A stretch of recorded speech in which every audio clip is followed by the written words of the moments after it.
Hey guys, and welcome to another reaction video. Yeah, that's kind of weird. During the last week I recorded a whole bunch, but on the weekend not a single video. That's unusual.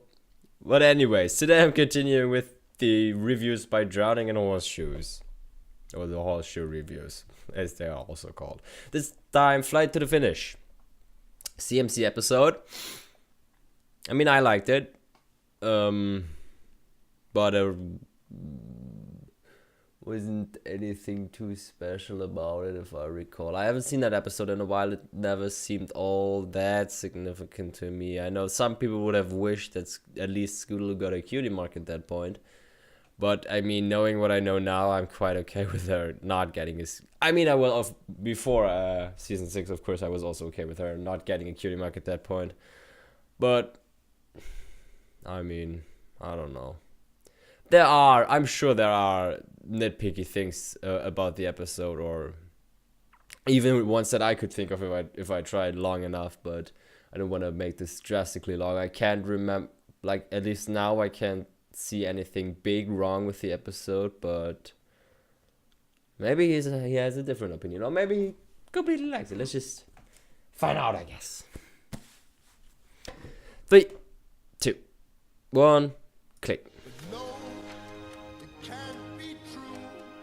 Oh. Okay. Afraid not. Scootaloo! Okay. I mean, sure. What the fuck?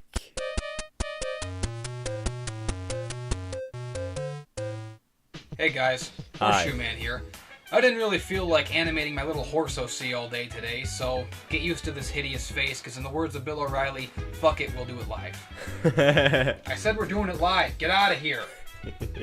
Let's talk about very special episodes. Whenever a show that's largely known for comedy and slice of life decides to go for the brass ring and try to tackle a more serious topic, it's what's come to be known as a very special episode. Famous examples include that one episode of Different Strokes, the child molester Never in the watched bicycle that. store. Yeah, he was giving out some different strokes, alright. And that one episode of Punky Brewster where the kid gets locked in the refrigerator. Never watched that show either. Yeah, that seems funny. Fuck you, I think it's hilarious. Yeah, well, if I'd watched the show, it probably would have been funny to me too. But depending on how it's handled, it can come off as either forced, corny, and unintentionally hilarious, or surprisingly poignant. There's not a whole lot of in-betweens. The most effective examples are episodes that weren't advertised as being anything special. That way, the humor lulls you into one state, and when the feels hit the fan, it catches you off guard with a swift, emotional 1-2 punch of comedy and tragedy. There's a reason this little symbol here has been around for a zillion years. Comedy and tragedy feed off and complement each other. It's one of the oldest and most timeless truths about life. You can't have one without the other. Since I assume most of you watching this are from my generation, I think it's safe to say you all know exactly what I'm talking about. We grew up with Boy Meets World, a show that practically perfected the art of combining absurd humor with adolescent wopiness. Hell, it was basically its gimmick. Every other episode was about something sad or terrible. It was great. Another one of my favorite examples is the episode of Fresh Prince where Will meets his father, only to be let down and abandoned by him once again. It's this huge emotional moment, and it's made even more impactful by the fact that it comes out of nowhere, and it's the first time we ever really saw the hippest cat in Bel Air become really vulnerable. Some business came up I gotta handle, so we're gonna have to put our trip on hold. You understand? Hey, he wasn't there to teach me how to shoot my first basket, but I learned, didn't I? Hey, I got pretty damn good at it too, didn't I, Uncle Phil? Got through my first date without him, right? I learned how to drive, I learned how to shave, I learned how to fight without him. I had 14 great birthdays without him. He never even sent me a damn card. To hell with him!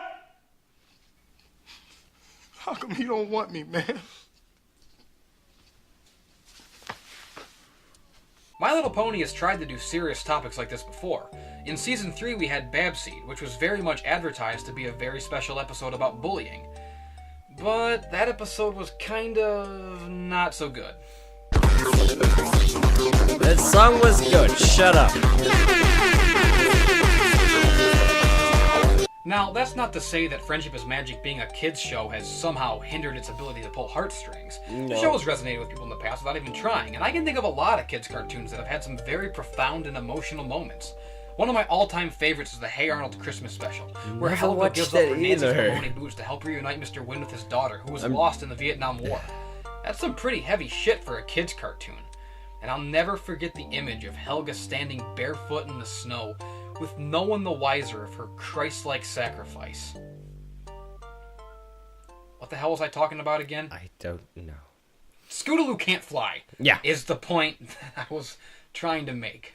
A clip from this episode was first shown as an animatic at Comic-Con earlier this year, so I think it's safe to say that the showrunners knew they were picking a clip from the episode that would get people speculating the most, thereby deliberately building it up as a very special episode.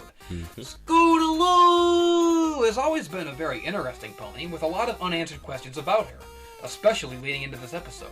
Is she disabled? Will she ever learn to fly? Does she have parents? My personal headcanon has always been that she's Fluttershy's secret rape baby from some traumatic Cloudsdale sexual assault years ago, and the only person she ever trusted with the secret was Rainbow Dash. I feel my ideas explain a lot, and would go a long way toward developing and enriching the world of Equestria in ways harmonious with Foss' original vision. Feel free to tweet Hasbro and Megan McCarthy petitioning to get me a job writing for the show, so that I can implement these ideas. Maybe not. As the episode starts, maybe that wouldn't be a good idea. By returning Miss Harshwinny, who's awesome, but I can't get over her design. Is it just me, or does she look eerily like Denise Crosby? This had me on edge the whole episode, because I kept expecting her to get randomly killed by Artemis, the Skin of Evil. That I watched. That I did watch. Great episode. Dr. Crusher, report. She's dead. Yeah. Now that would have been a very special episode. Here's one thing about this episode that irked me right away. Miss Harshwinny refers to Rainbow Dash as Miss Dash, and then later Dash makes a joke about professionalism being her middle name. Does that mean Rainbow Dash is her full name? Yeah. Why has everyone been calling her by her full name this whole time? Very good question. I hate it when people do that to me. Like, how many other rainbows do you know? And what about Applejack? If Apple is her family name, then does that mean her name is just Jack? That's a boy's name. How come Rarity and Fluttershy don't have last names at all? And what's with Pinkamena Diane? It's How come everyone weird. else's name is just combinations of cutesy-sounding words, but Pinky has this old-fashioned sounding white-bread American name? Nobody else has a name like that. What's going on? And now I brace myself for 1,000 novel-sized comments that I won't read about everyone's personal theories regarding equestrian naming onomastics. Yeah. It's a joke, people. I don't really care. No. Same Is it here. just me, or are the animators really showing off with the lighting this season? What, was the whole season directed by J.J. Abrams? Yeah. Ha. Ha. Because Yeah. he Yeah. uses a lot of lens flares. I know. I get it. In his I watched movies. Star Trek and the new Star Wars. Like with Star Trek, I mean the new movies. I'm not sure.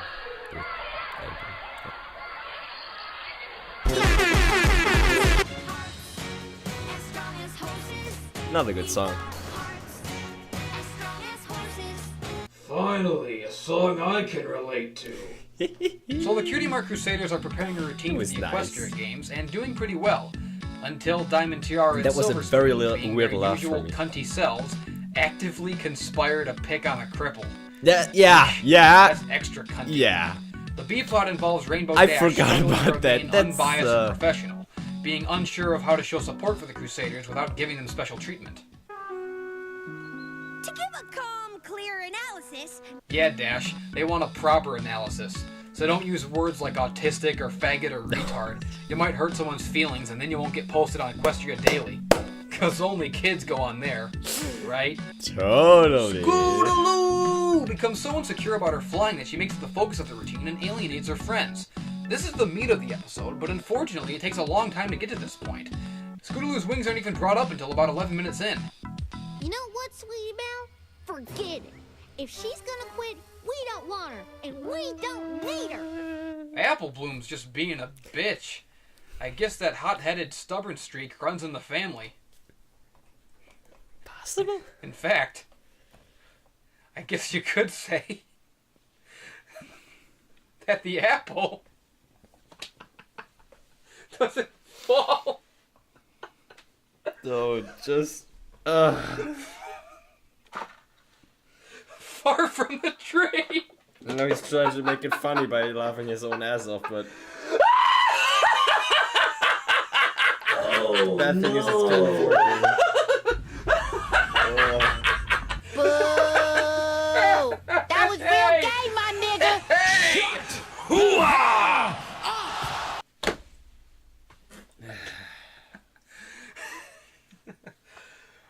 I made a funny. At one point, the hub played a commercial for something called Sea Pets, which featured a song that sounded creepily familiar.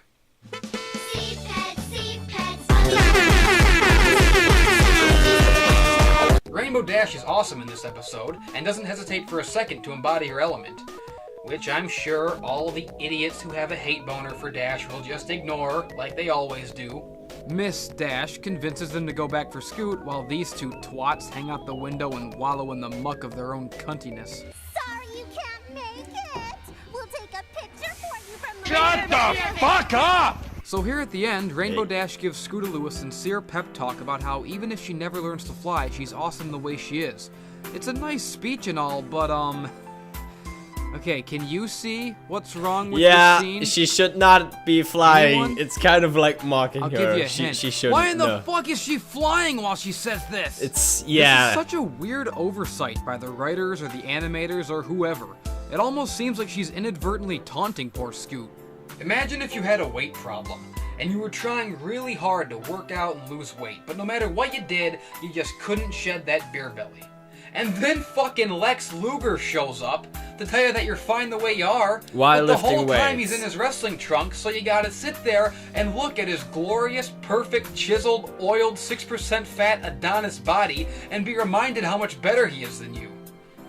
But then again, I guess he did beat the shit out of Miss Elizabeth, so at least you still have the moral high ground. Does anyone know what I'm talking about? No. Am I making sense at all? No. My point is, it's a stupid mistake, and it dampens the sincerity of the whole scene. Just like Lex Luger. What kind of disgusting, despicable? I don't know! God! And your t-shirts are too tight too, Billy! I'm pissed now! The moral of the episode is reminiscent of that one Einstein quote that you always see posted on Facebook by aimless millennials fresh out of college with no clear direction in life. Everyone's Can't a read genius, that. but if you judge a fish by its ability to climb a tree, you're gonna have a bad time. What that means is that everyone has a knack for something, it's just a matter of finding it, and not being discouraged by the pursuits that simply aren't for you. But more importantly, some people are just cunts. And there's no cure for being a cunt, but if you give up, you let them win. So when you get knocked down, take the standing 8 count, get back up, and fight again so you can rub your success in their smug little faces, hear the lamentation of their women, and shine on while they burn inside your light. Truly the most spadoinko feeling in life. Ve Victus. Holy shit! 7 obscure references in 1 sentence. That's gotta be some kind of a record, and that is why I am the big cheese head honcho chairman of the motherfucking board. I think I deserve some kind of award for that. Faggot award. We did it, Adrian. Right at the end of the episode, there's a blatant tease for Scoot's cutie mark, which had me facepalming pretty hard. I mean, why wouldn't you give her a cutie mark here? It seems like the perfect time if they were ever gonna do it, but they copped out. I'm sure this will, predictably, send the fan base into a tizzy. Yep. Just as I'm also sure that that's exactly what their plan I guess was. it did. I wasn't They've a had a Brody few around years now then, to I get used to think. interacting with the fan No, I base, wasn't. and by now they know exactly how to push all of our buttons and keep us talking about the show. I honestly think they get a kick out of watching Yeah. us flip out, overanalyze, Probably. I mean, I and would. themselves. If I was a writer on the Truly show. we are but ants. And they, the mad gods, pissing in our anthills. Yep. So, anyways, this episode was kind of mediocre. It took too long to get going, and when all was said and done, it didn't really deliver on its promise at all. I feel like it promised 2 things, either to clearly define once and for all whether Scoot has a disability or is just a late bloomer, or to give her a cutie mark, one or the other at least, and it delivered on neither of these. It sort of skated around the issue of the first thing, and blatantly trolled everybody with the second thing. And yeah, you could say, well, they never really promised either of those things, you just inferred it. And that's true, but from the way the episode was marketed and talked about, from the clips that were shown, the tweets from Megan, the animatic that was shown at Comic-Con, it was all building up to and implying that this would be the case, so I don't think I'm wrong in having assumed that, based on what I knew. I was a little bit disappointed.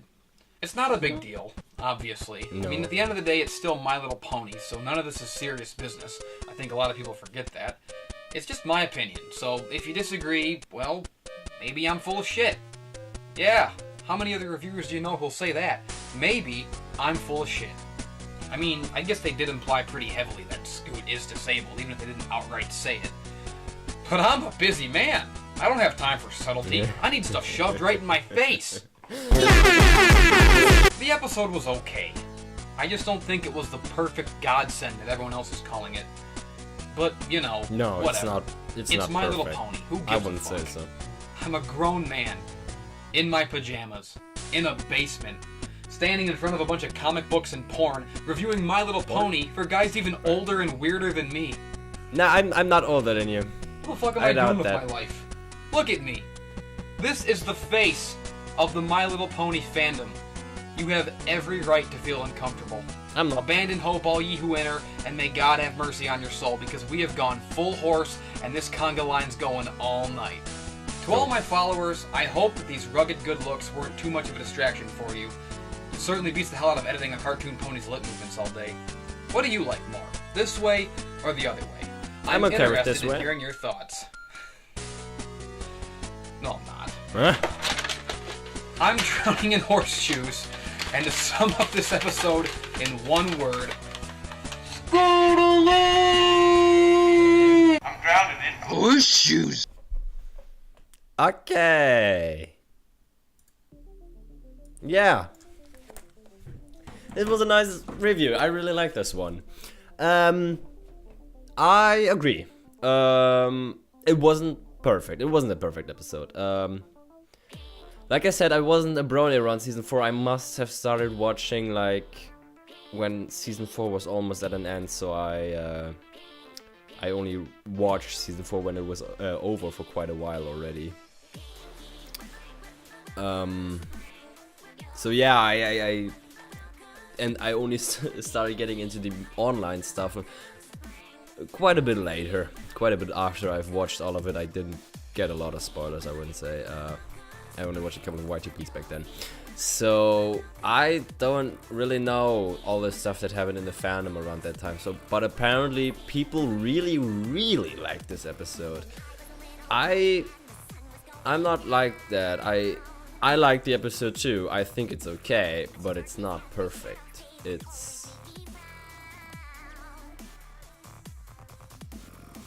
not much more than mediocre, if anything. So I guess I would agree with him. It's good, but not great. And yeah, I can see why he would have a problem with them not like, you know, like what he said at the end, like they should have either given her a cutie mark or outright said that she had some kind of disability. I can understand that. I'm not entirely sure if I share that opinion, but it's easy to say in hindsight now that I know what her cutie mark is. So, I mean, like I said, I'm okay with them not giving her a cutie mark back then. And about the disability, don't care that much, honestly. Maybe not. Who knows? I mean, there are worse things than not being able to fly when you're a Pegasus, I think.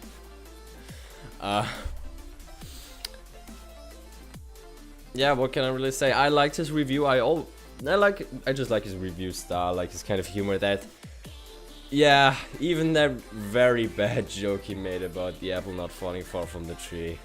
I don't know. I don't know, I kind of liked it the way he presented it. I wouldn't necessarily say it was extremely funny, but I don't know. It's that very certain type of cringe humor I guess I like. Which is to say something, because I'm really not into cringe humor at all. It's just not my thing. My thing. So yeah. Other than that, can't talk today.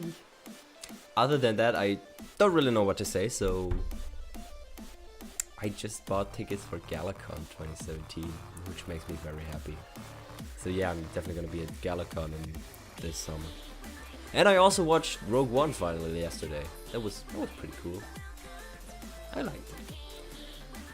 don't know why I felt the need to say that right now, but you know, anything to make this episode longer. Yeah. Now I said anything I think that I could say, so I'm just gonna end the video right here. So I hope you guys like this little commentary, and I will see you next time. Bye.